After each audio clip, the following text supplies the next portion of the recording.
마가복음 9장 오늘은 14절부터 24절까지 말씀 14절부터 24절까지 함께 봉독하겠습니다. 이에 그들이 제자들에게 와서 보니 큰 무리가 그들을 둘러싸고 서기관들이 그들과 더불어 변론하고 있더라. 온 무리가 곧 예수를 보고 매우 놀라며 달려와 문안하거늘 예수께서 물으시되 너희가 무엇을 그들과 변론하느냐? 무리 중에 하나가 대답하되 선생님, 말 못하게 귀신 들린 내 아들을 선생님께 데려왔나이다. 귀신이 어디서든지 그를 잡으면 거꾸러져 거품을 흘리며 이를 갈며 그리고 파리해지는지라. 내가 선생님의 제자들에게 내쫓아달라 하였으나 그들이 능히 하지 못하더이다. 대답하여 이르시되 믿음이 없는 세대여, 내가 얼마나 너희와 함께 있으며 얼마나 너희에게 참으리요. 그를 내게로 데려오라 하시매 이에 데리고 오니 귀신이 예수를 보고 곧 그 아이로 심히 경련을 일으키게 하는지라. 그가 땅에 엎드러져 구르며 거품을 흘리더라. 예수께서 그 아버지에게 물으시되 언제부터 이렇게 되었느냐 하시니 이르되 어릴 때부터니이다. 귀신이 그를 죽이려고 불과 물에 자주 던졌나이다. 그러나 무엇을 하실 수 있거든 우리를 불쌍히 여기사 도와주옵소서. 예수께서 이르시되 할 수 있거든이 무슨 말이냐? 믿는 자에게는 능히 하지 못할 일이 없느니라 하시니 곧 그 아이의 아버지가 소리를 질러 이르되 내가 믿나이다. 나의 믿음 없는 것을 도와주소서 하더라. 아멘. 하나님의 은혜와 평안이 여러분과 함께 하시기를 기원합니다. 오늘 말씀은 표제를 보시면 귀신 들린 아이를 고치시는 장면, 오늘과 내일 우리가 보는 말씀입니다. 지금 상황은 예수님이 세 명의 제자, 베드로, 야고보, 요한 세 명의 제자와 함께 산에 올라가셔서 예수님이 변형되시는 부활의 몸으로 나타나시는 것을 보여주셨습니다. 세 명의 제자들에게 믿음을 가지라는 것입니다. 십자가의 길을 걸어가지만 마지막 부활의 영광이 있다. 하나님의 영원한 회복의 역사가 있다는 것을 믿고 십자가 잘 견디고 심지어 죽음에 이르기까지도 너는 생명길을, 믿음의 길을 잘 걸어가야 된다. 그들에게 체험을 통하여 믿음을 더해 주셨습니다. 그래서 베드로가 이야기하죠. 주님, 저는 여기에 계속 있는 것이 좋겠습니다. 초막셋을 짓고 예수님, 모세, 엘리야와 함께 영원히 살게 해 주십시오. 그런데 사실은 예수님이 잠깐 동안의 체험을 보게 하신 다음에 다시금 내려오셔요. 제자들과 함께 내려오세요. 그러니까 우리가 기도도 합니다. 영적 체험도 합니다. 하나님의 은혜 가운데 그냥 교회 안에만 있으면 좋겠어요.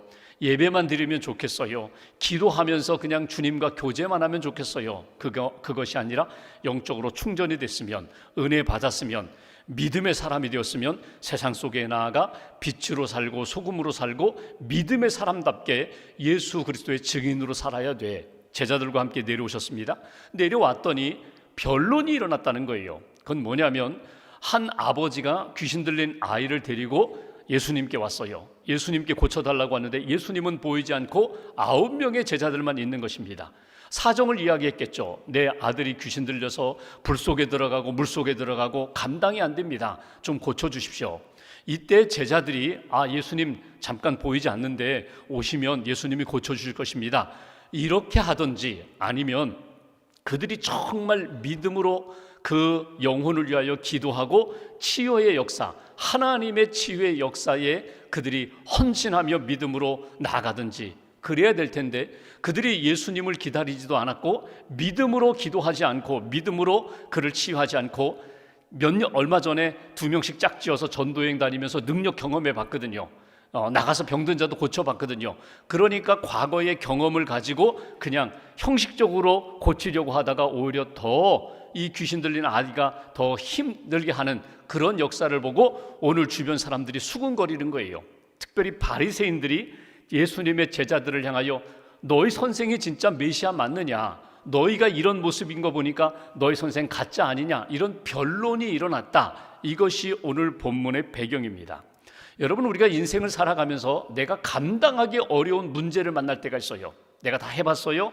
내가 노력도 해봤어요. 내가 역시 열심히 나름대로 믿음으로 해본다고 했는데 답이 나오지 않아요. 해결이 되지 않아요. 그럴 때 오늘 말씀을 통하여 우리가 얻을 수 있는 신앙적 교훈이 무엇일까? 정말 내 안에 믿음이 있는가?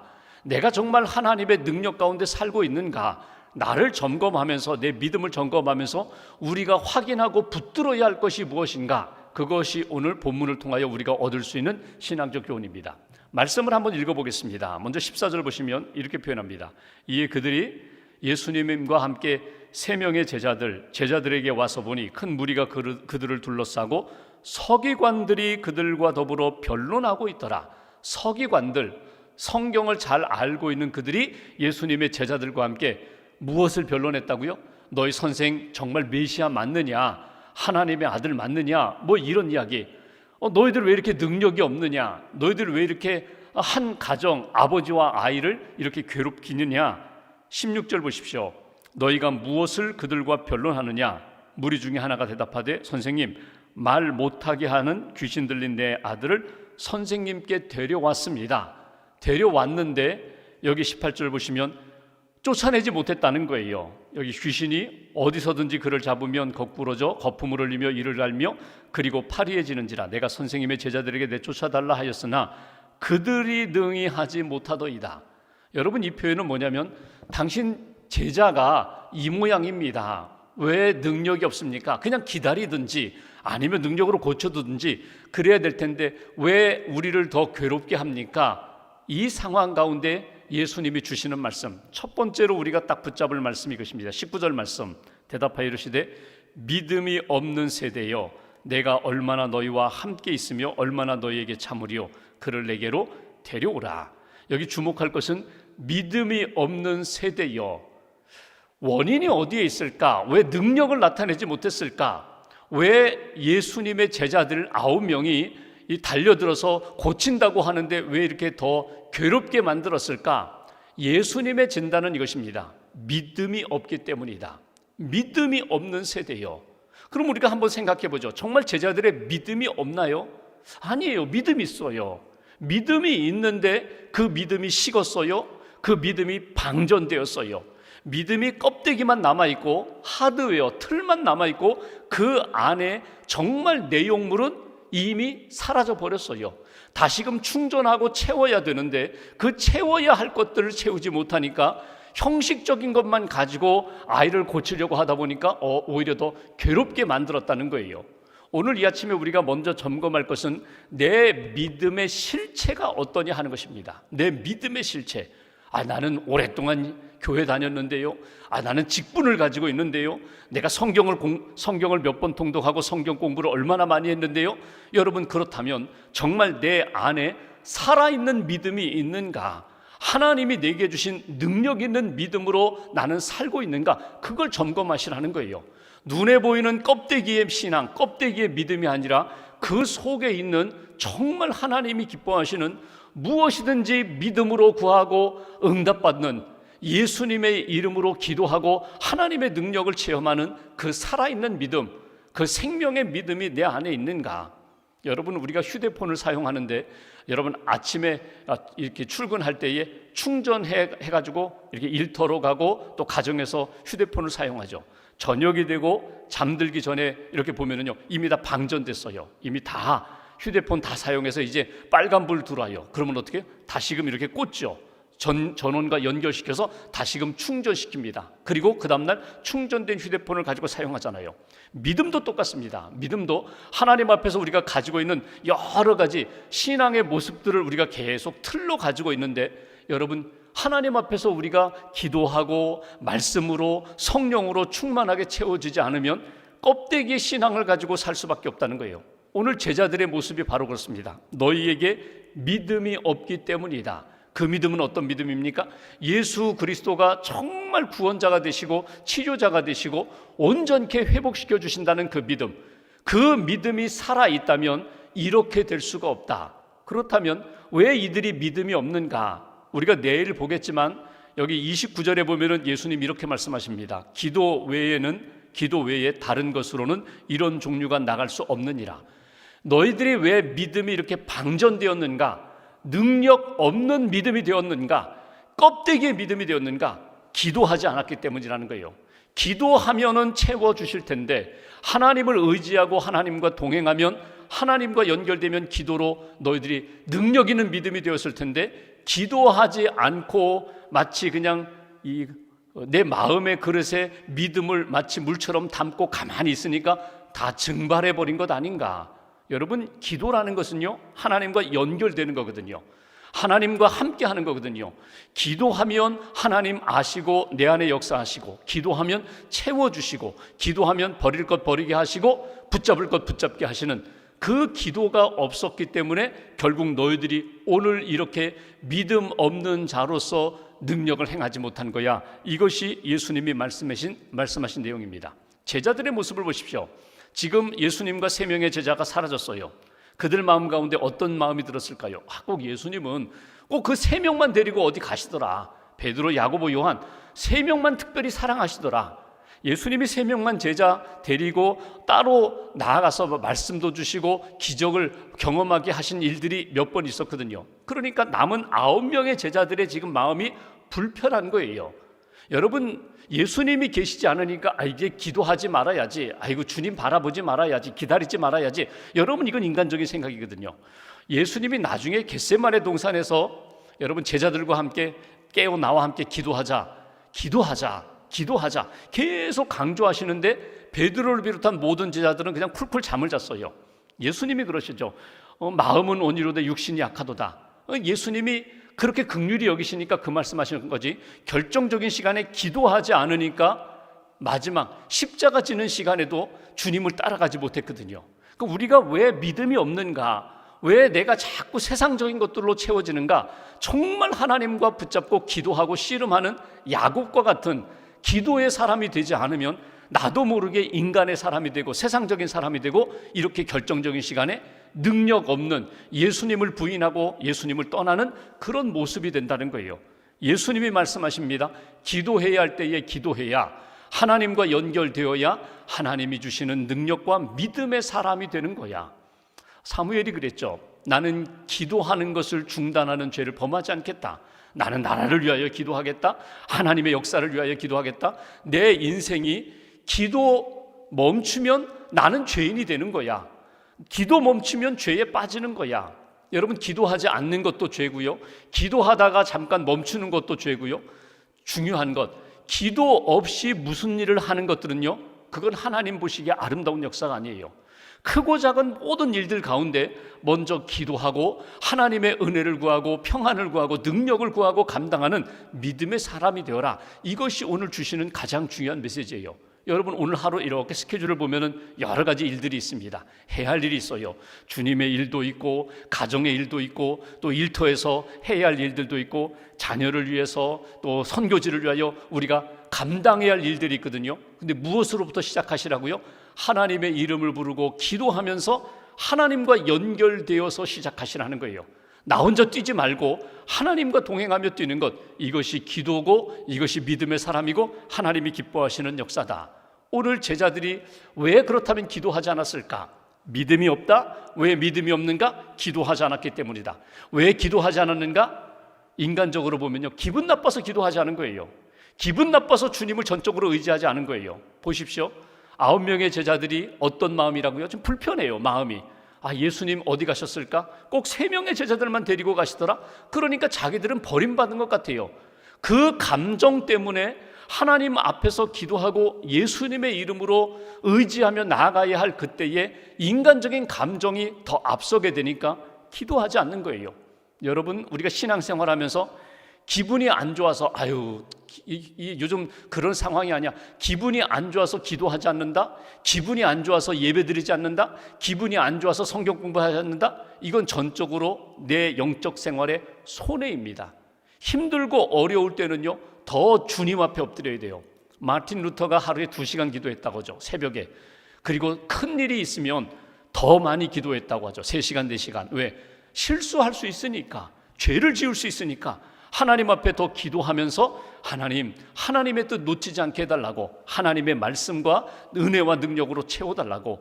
오늘 말씀에서 꼭 붙잡을 것이 있습니다. 하나님, 기도하는 것을 멈추는 그런 인생 되지 않게 해달라고 꼭 기도로 만나고 기도로 시작하고 기도로 주님의 일을 감당하는 하나님의 사람 되게 해달라고, 이것이 오늘 말씀을 통하여 우리가 하나님 앞에서 얻을 수 있는 신앙적 교훈입니다. 그렇다면 또 하나 우리가 바라볼 것이 있어요. 그러면 아버지의 믿음이에요.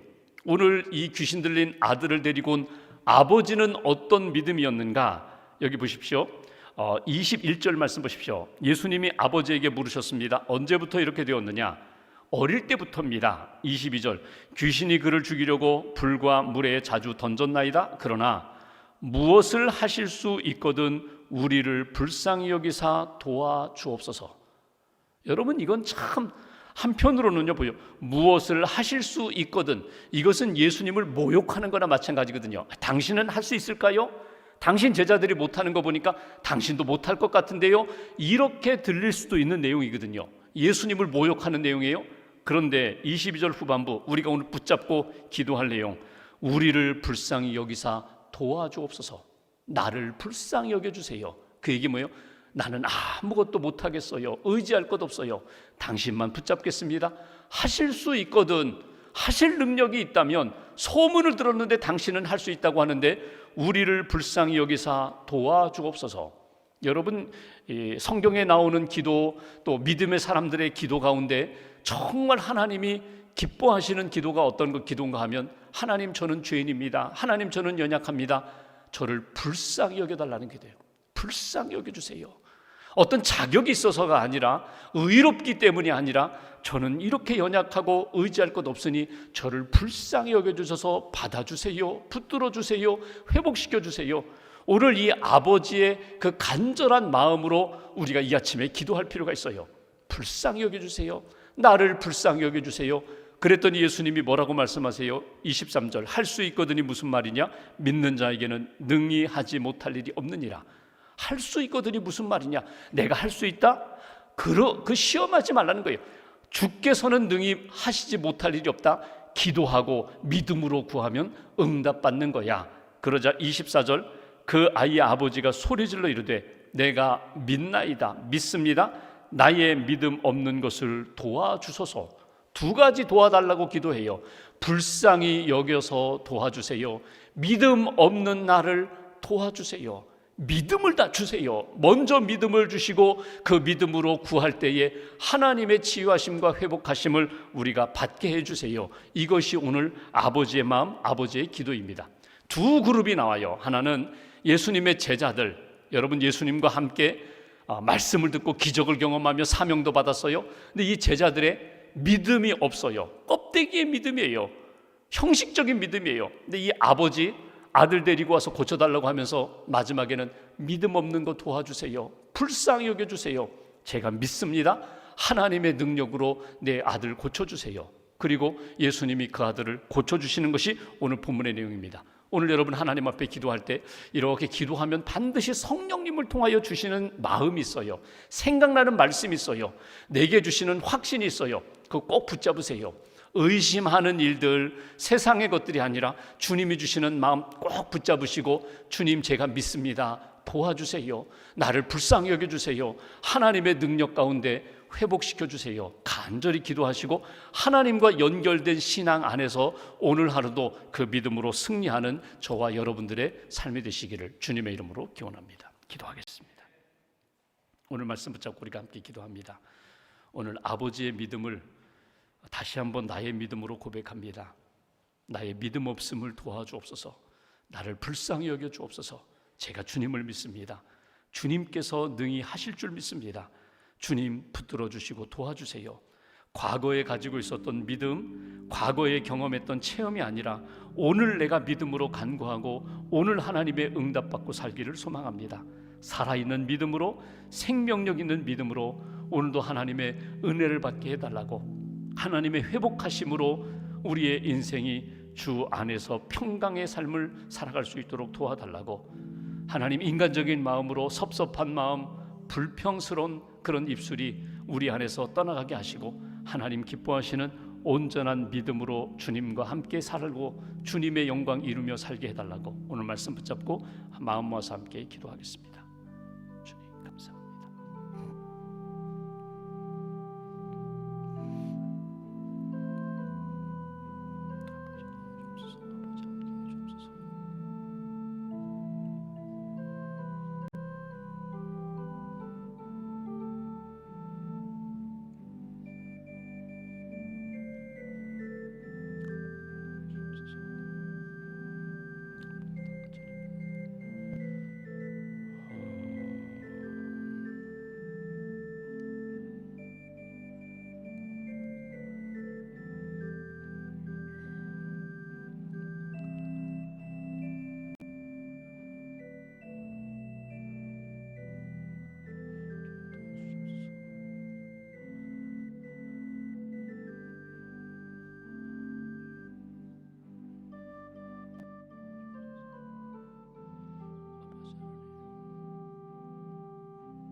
감사합니다.